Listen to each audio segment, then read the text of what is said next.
Salve, salve, meus amigos enxadristas! Aqui é Aloysio Teixeira, seja bem-vindo ao Xadrez Carioca.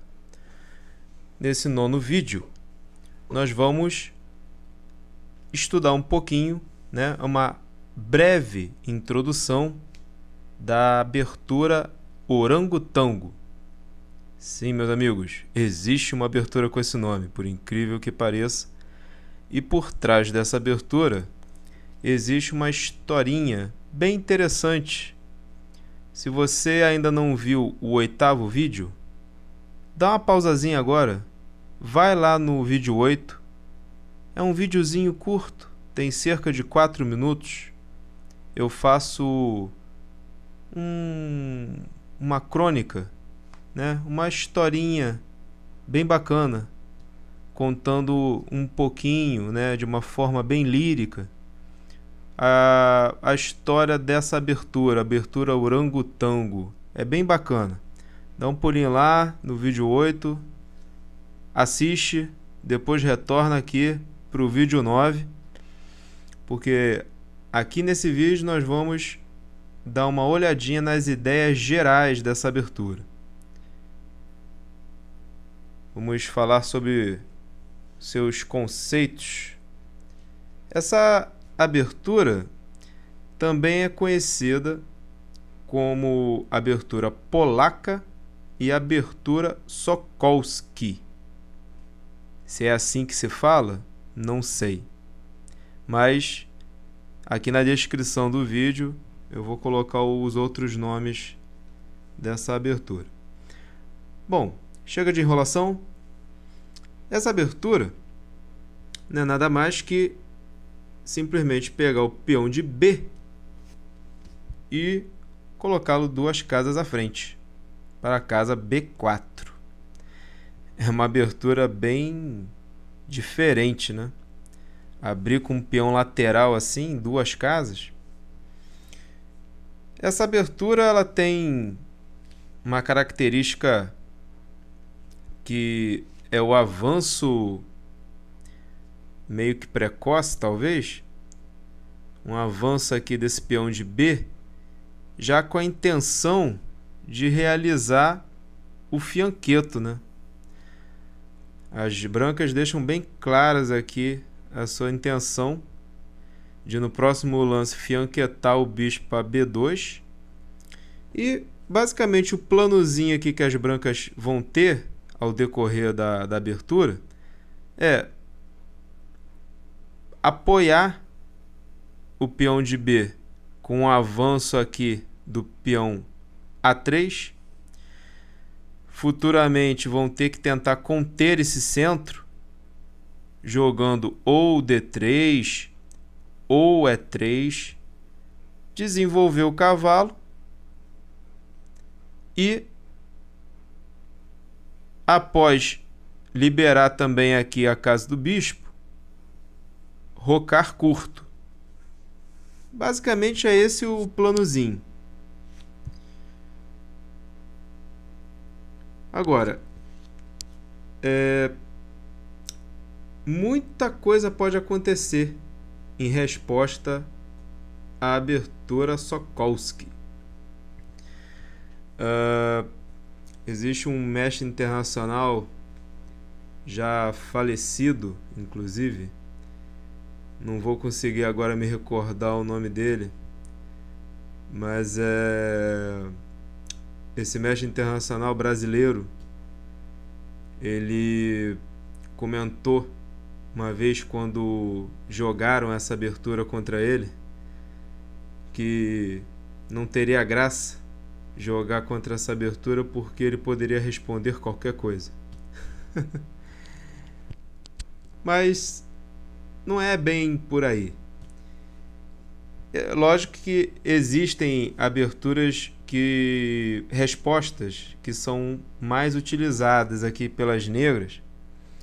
E quando eu fiz uma pesquisa aqui, uma análise junto com a Engine, para saber quais seriam as opções, que a Engine indica contra a abertura polaca,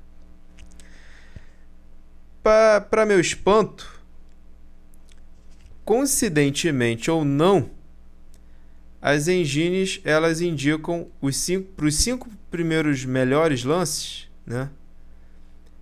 Bate direitinho com as 5 primeiras opções dos mestres e grandes mestres que optam pela abertura orangotango, que são elas. A primeira resposta, que é a primeira opção da engine e também o lance mais jogado contra a abertura orangotango, é essa opção aqui, jogar E5. E realmente parece ser a melhor opção de fato, porque peão em E5 automaticamente já ataca o peão que está aqui flutuando aqui na casa B4. Já faz aqui um controle aqui do centro, libera a dama. É um lance realmente bem forte contra... É uma defesa bem forte, bem agressiva contra a abertura orangotango. As partidas que eu analisei onde foram utilizados essa defesa, essa variante E5, foram partidas bem agudas, tá? Com trocas de peças, muitas trocas de peças assim, logo na fase de abertura. Leva uma partida bem tática, tá? Isso é uma resposta para quem gosta de jogo tático.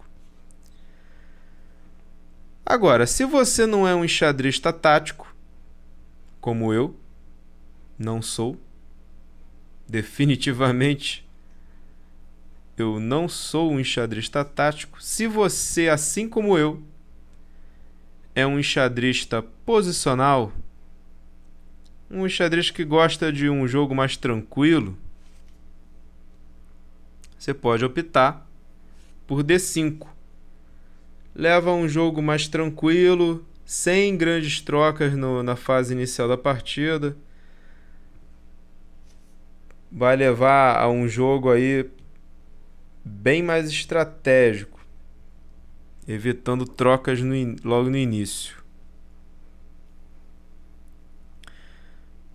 Você pode também optar por cavalo F6, evitando definir o centro, já adiantando um pouquinho já o roque curto. Interessante que em algumas partidas onde o enxadrista de negros resolve jogar cavalo F6, eles optam geralmente num planozinho aqui de avançar aqui G6, fianquetar o bicho para G7 futuramente e realizar de cara o roque pequeno, desculpe. Perceba que isso seria basicamente uma Barksa, né? Só que é uma Barksa de negras. Em algumas partidas acontece isso.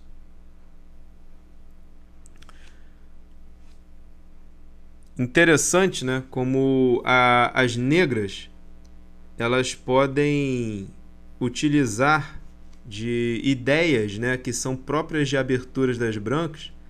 Elas podem em algumas ocasiões, não em todas, mas em algumas ocasiões, elas podem utilizar as ideias das aberturas das brancas em benefício próprio e utilizá-las, né, como se elas fossem as brancas.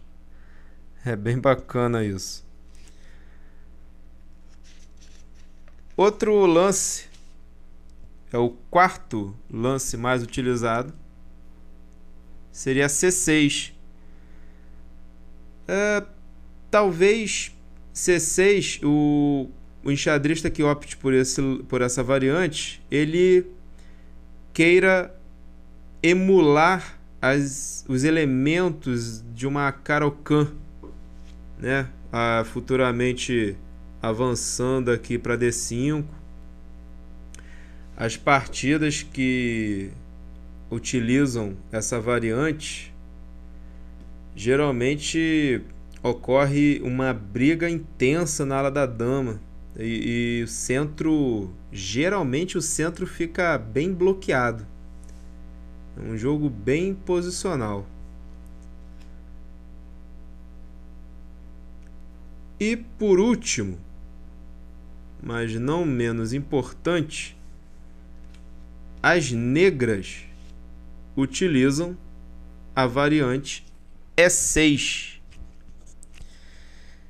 talvez tentando colocar em prática as ideias de uma francesa, tá? Se elas quiserem avançar futuramente aqui D5, né? Utiliza um pouquinho aí as ideias da francesa e observe que, ao mesmo tempo que elas podem colocar em prática as ideias da francesa, e já estão atacando aqui o peão de B4. Basicamente é isso, meus amigos. Essa é uma rápida introdução aí às ideias básicas, né? Nós não vamos nos prolongar muito. Fica aí as primeiras impressões aí sobre a abertura orangotango, ou abertura polaca, ou abertura Sokolski. Sabe-se lá se eu estou falando isso certo. Mas é isso. Nos próximos vídeos, nós vamos analisar algumas partidas bem interessantes, inclusive de enxadristas famosos, onde foi utilizado a abertura orangotango. Meus caros, interrompemos nossos estudos por aqui. Muito obrigado por você ter assistido esse vídeo. Se você gostou, curta, compartilhe esse vídeo nas redes sociais, mostre para os seus conhecidos, para os seus amigos enxadristas, porque esse canal, ele é feito para você. Você que está assistindo, são horas e horas e horas e dias e semanas de dedicação para poder disponibilizar esse material de estudo para vocês. Vocês ganham e eu também, porque assim eu também me forço a ter que me superar e ter que estudar cada vez mais para que eu possa trazer um material de qualidade, tá, para vocês. Eu fico muito satisfeito, apesar de ser bastante trabalhoso, mas eu fico muito contente de poder oferecer a todos vocês esse material. Ficamos por aqui. Mais uma vez, muitíssimo obrigado a todos vocês e até o próximo vídeo.